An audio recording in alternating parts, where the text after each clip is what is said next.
Hi hello నమస్తే. నేను మీ బాలు తెలుగు అబ్బాయిని. లాస్ట్ వీడియోలో మనం ఫర్మెంటేషన్ అంటే ఏంటో తెలుసుకున్నాం. ఈ వీడియోలో మనం డిస్టిలేషన్ అంటే ఏంటో తెలుసుకున్నాం. డిస్టిలేషన్ అనేది మనం ఫర్మెంటెడ్ లిక్విడ్స్ హీట్ అప్లై చేసి ప్యూర్ ఆల్కహాల్ని ఎక్స్ట్రాక్ట్ చేస్తాము. దాన్ని మనం డిస్టిలేషన్ అని అంటాం.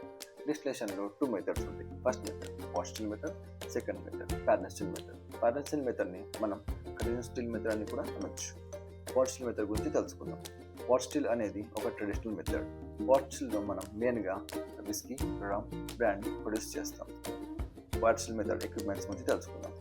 పాట్ స్టిల్లో మనం మెయిన్గా boiler, swan neck, lyne arm and condenser ఉంటాయి. వాటిని చూపిస్తాం. ఇందులో పెద్దగా ఉన్న ట్యాంక్ని మనం బాయిలర్ అని అంటాము.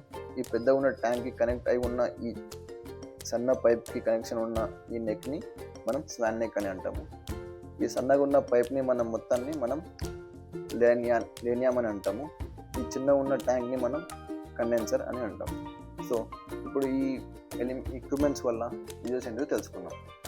సో మనం ఫస్ట్గా ఇక్కడ కింద మనం హీట్ కానీ స్టీమ్ కానీ అప్లై చేయొచ్చు. అప్లై చేసుకున్న తర్వాత మనము ఈ పెద్ద ట్యాంక్లో ఫర్మెంటెడ్ లిక్విడ్ని స్టోర్ చేస్తాం. ఎప్పుడైతే హీట్ అప్లై చేసినప్పుడు ఈ ఫర్మెంటెడ్ లిక్విడ్ 78.5 డిగ్రీ సెల్సియస్కి బాయిలింగ్ పాయింట్ రీచ్ అవుతుందో అప్పుడు ఆ ఫర్మెంటెడ్ లిక్విడ్ వేపర్గా చేంజ్ అయ్యి త్రూ స్వాన్ నెక్ త్రూగా మనకు ఈ లేనియంలోకి వెళ్తుంది. ఆ వెళ్ళిన తర్వాత ఈ లేనియం నుంచి మనకు ఈ కండెన్సర్లోకి వచ్చాక ఈ కండెన్సర్లో కూలింగ్ ఎలిమెంట్స్ అని ఉంటాయి. ఆ కూలింగ్ ఎలిమెంట్స్ వల్ల ఆ వేపర్ కాస్త లిక్విడ్గా చేంజ్ అవుతుంది.